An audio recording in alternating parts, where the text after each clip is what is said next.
Hello children, welcome to Asa education. आज हम कर रहे हैं chapter migration, types, causes and consequences. India people and economy book, grade 12 से। Ram Babu, working as an engineer in Bhilai steel plant, Chhattisgarh, was born in a small village of district Bhojpur, Bihar.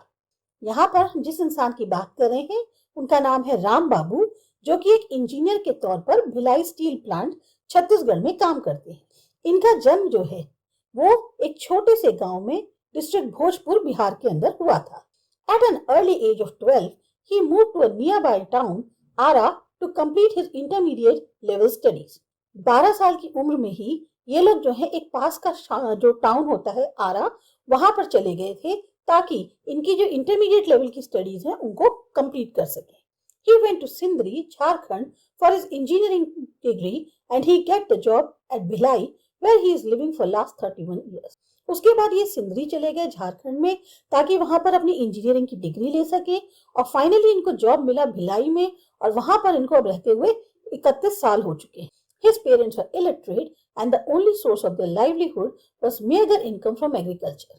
इनके जो माँ बाप थे वो पढ़े लिखे नहीं थे और जो एक तरह से जीविका का जरिया था वो सिर्फ वो पैसे थे जो खेती बाड़ी से आते थे। They spent their whole life in that village। इन्होंने अपनी पूरी जिंदगी जो है उस गांव में बिता दी। राम बाबू has 3 children who got their education up to the intermediate level at Bhilai and then moved to different places for higher education। Ram बाबू के 3 बच्चे हैं जिनकी एजुकेशन जो है इंटरमीडिएट लेवल तक भिलाई में हुई और उसके बाद जो है वो अलग अलग जगहों पे चले गए ताकि और ज्यादा उच्च स्तरीय पढ़ाई कर सके। First one studied at Allahabad and Mumbai and is presently working in Delhi as a scientist। अब उनका एक लड़का जो है, जो पहला लड़का है, वो उसने पढ़ाई करी इलाहाबाद और मुंबई से और आज की डेट में वो दिल्ली में एक साइंटिस्ट के तौर पे काम कर रहा है।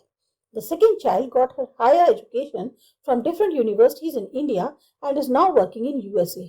उनकी दूसरी जो है बच्चा था वो लड़की थी, उसने अपनी पढ़ाई जो है वो अलग अलग यूनिवर्सिटी से करी इंडिया में और आज की डेट में वो यूएस में काम कर रही है। The third one, after finishing her education, settled at Surat after marriage।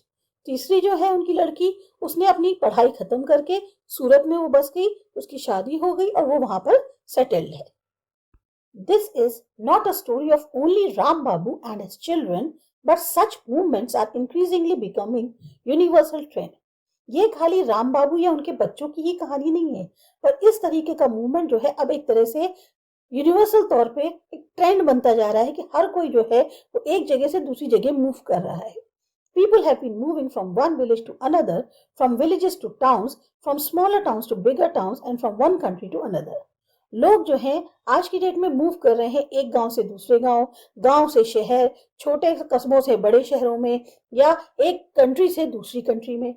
In your book, Fundamentals of Human Geography, you have already learned about the concept and definition of migration। जो आपकी book है fundamental of human geography, उसमें आपने पहले से ही जान लिया कि माइग्रेशन का मतलब क्या है, उसको किस संदर्भ में बताया जाता है। Migration has been an integral part and very important factor in redistributing population over time and space। Migration यानी जो मूवमेंट होता है ये एक बहुत अहम हिस्सा माना जा रहा है, बहुत ही इसे हम बहुत एक अहम पहलू मान सकते हैं, एक अहम फैक्टर मान सकते हैं कि जो समय के हिसाब से या स्पेस के हिसाब से पॉपुलेशन का जो रीडिस्ट्रीब्यूशन होता है उसमें माइग्रेशन का बहुत इंपॉर्टेंट रोल है। India has witnessed the waves of migrants coming to the country from Central and West Asia and also from Southeast Asia। जो माइग्रेंट्स हैं, बाहर के लोग हैं, अब वो कंट्री के अंदर जब आए हैं तो इस मतलब हम लोग जो है इस बात के भी गवाह हैं कि इंडिया में बाहर की कंट्री से भी बहुत लोग आए हैं, जैसे सेंट्रल वेस्ट एशिया से या साउथ ईस्ट एशिया से भी बहुत लोग इंडिया में आए हैं। In fact, the history of India is a history of waves of migrants coming and settling one after the another in different parts of the country। अब हमारा जो इंडिया का इतिहास रहा है उसमें हम कह सकते हैं कि इन माइग्रेंट्स की जो है एक लहर आई थी, एक के बाद एक आते गए और यहाँ पर बसते चले गए कंट्री के अलग अलग हिस्सों में। In the words of the renowned poet Firaq Gorakhpuri, सरजमीने Hind पर अक़वाम अलम के फिराक, कारवान बसते गए हिंदुस्तान बनता गया। तो ये जो लाइंस हैं ये फिराक गोरखपुरी की हैं, जिन्होंने एक तरह से बताया है कि the caravans of people from all the parts of the world kept on coming and settling in India and led to the formation of India।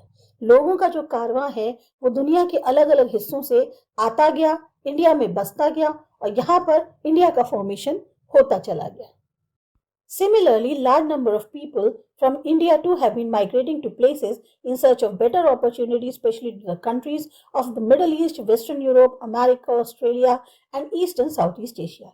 इसी तरीके से बहुत भारी मात्रा में भारत से भी लोग जो है वो माइग्रेट कर रहे हैं अलग अलग हिस्सों में, कंट्रीज के, दुनिया के, ताकि उनको जो है काम के बेहतर मौके मिल सकें। अब जैसे यहाँ के लोग जो हैं वो किन किन कंट्रीज में ज़्यादा जा रहे हैं, मिडिल ईस्ट में जा रहे हैं, वेस्टर्न यूरोप में जा रहे हैं, अमेरिका, ऑस्ट्रेलिया, ईस्ट या साउथ ईस्ट एशिया में, ताकि उनको ज़्यादा बेहतर मौके मिल सकें।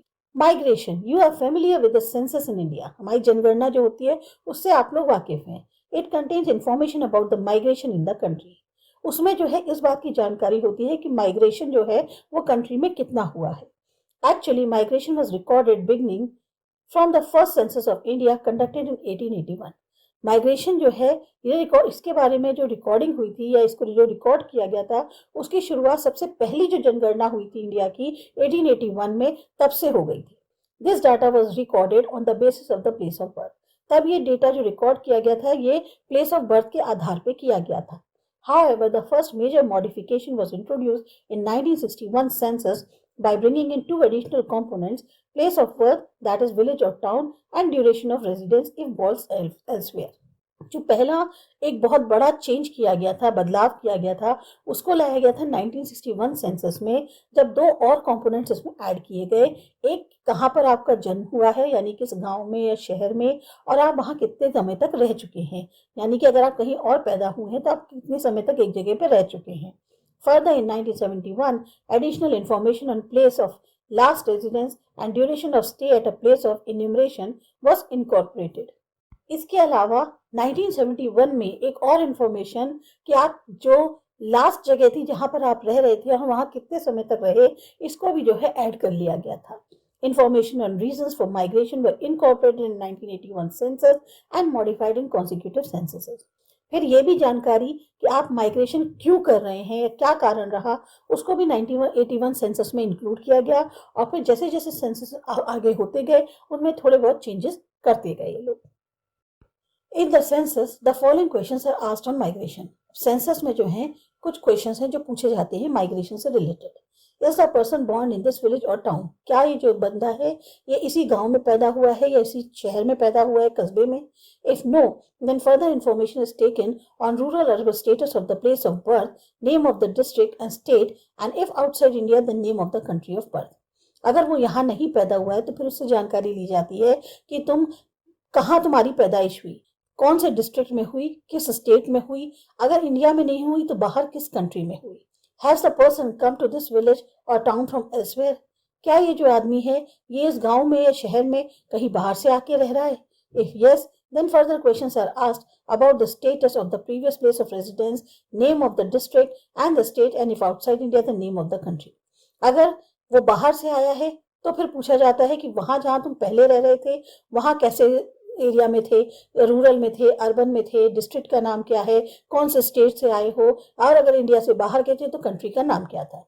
In addition, reasons for migration from the place of last residence and duration of residence in the place of enumeration are also asked. इसके अलावा क्या कारण है माइग्रेशन के, जहां तुम पहले रहते थे वहां कितने समय तक रहे, और अब जहां पे रह रहे हो उन सब के बारे में, मतलब जिस टाइम पे जनगणना हो रही है उस समय जो तुम्हारी ड्वेलिंग प्लेस है उन सब से संबंधित जो है क्वेश्चंस पूछे जाते हैं। In the census of India migration is enumerated on two basis. अब जो इंडिया की जनगणना होती है उसमें माइग्रेशन जो है दो आधार पर किया जाता है। आकलन जिसका करते हैं, प्लेस ऑफ बर्थ, पहले आपकी जन्म कहाँ का है। If the place of birth is different from the place of enumeration, known as the lifetime migrant. अगर जहां आपकी पैदाइश हुई थी और जहां इस वक्त आप रह रहे हैं इन दोनों जगहों पे फर्क है तो जिसको कि हम लाइफ टाइम माइग्रेंट कहते हैं। एक तो इसके आधार पे होती है, दूसरा है place of residence. If the place of last residence is different from the place of enumeration, आप कहाँ रह रहे हैं, जहां पहले रहते थे और जहां अब रह रहे हैं, अगर उसमें फर्क है तो उसको बोलते हैं migrant by place of last residence. Can you imagine the proportion of migrants in the population of India. आप इमेजिन कर सकते हो कि कितने माइग्रेंट्स हैं, हमारी टोटल इंडिया की जो पॉपुलेशन है माइग्रेंट्स कितने हैं। As per 2001 census, out of 1029 million people in the country, 307 million were reported as migrants by place of birth. अगर 2001 का सेंसस देखें तो 1029 मिलियन पीपल जो कंट्री में रहते हैं उसके हिसाब से 307 मिलियन, लगभग 30% जो है वो माइग्रेंट्स थे by place of birth. However, this figure was 315 million in case of the place of last residence. और अगर हम place of last residence के केस के हिसाब से देखें तो ये 315 million है, यानी 31%. Streams of migration. A few facts pertaining to the internal migration within the country and the international migration out of the country and into the country from other countries are presented here. यहाँ पर आपको जो है एक कुछ facts बताए जा रहे हैं कि कंट्री के अंदर जो माइग्रेशन होता है, यानी एक जगह से दूसरी जगह जाना, या फिर इंटरनेशनल तौर पर जो माइग्रेशन होता है कि एक कंट्री से दूसरी कंट्री में जाना, वो सब आपका यहाँ दिखाया गया है. Under the internal migration 4 streams are identified. अब जो इंटरनल यानी कंट्री के अंदर जो माइग्रेशन होता है उसमें 4 स्ट्रीम्स बताई गई हैं. पहला है रूरल टू रूरल, गांव से गांव में मूव करना. रूरल टू अर्बन, गांव से शहर मूव करना. अर्बन टू अर्बन, एक शहर से दूसरे शहर करना. एंड अर्बन टू रूरल, फिर दोबारा शहर से गांव में आना.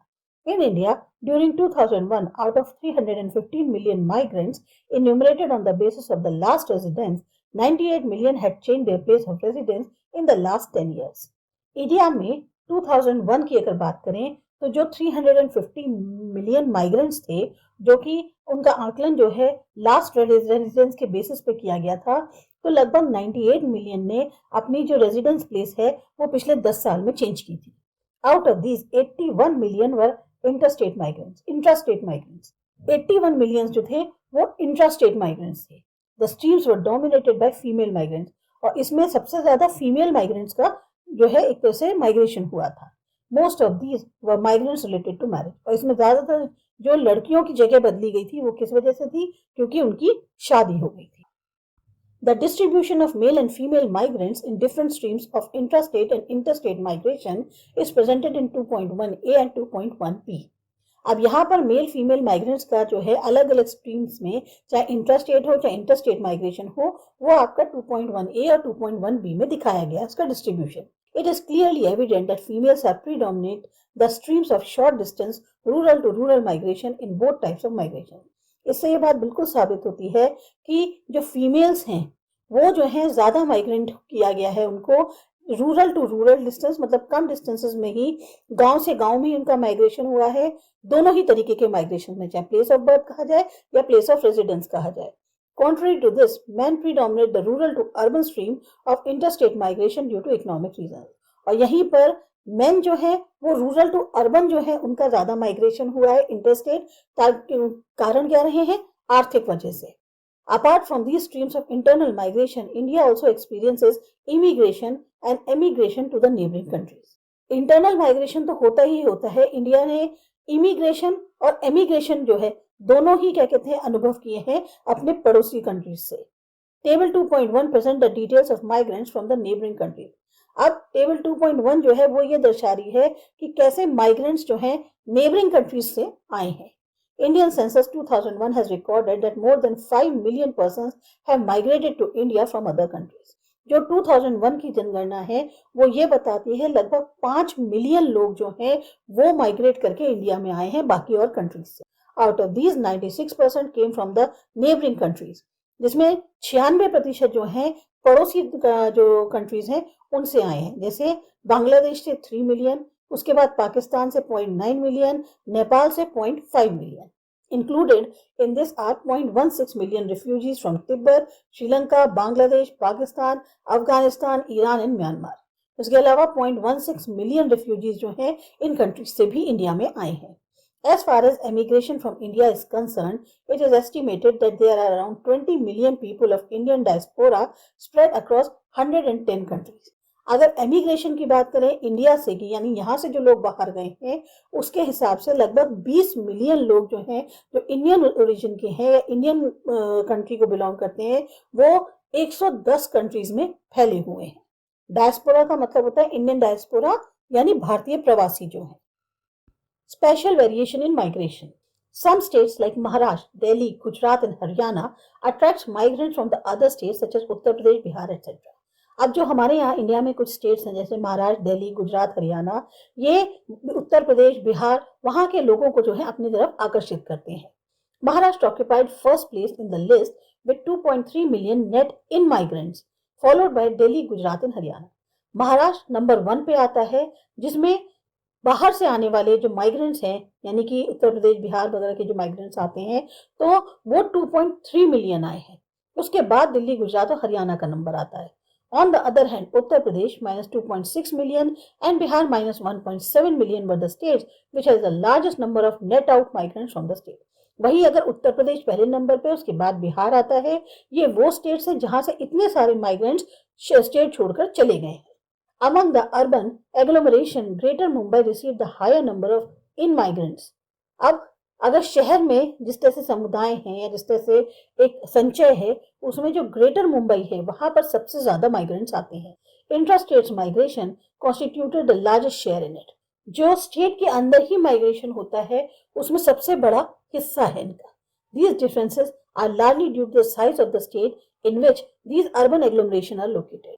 ये जो डिफरेंस है ये इस वजह से है क्योंकि स्टेट जो है उसका साइज जो है उसके कारण है, जहां पर इस तरह का जो शहरी एक क्या कहते हैं संचय है वो वहां पर रहता है।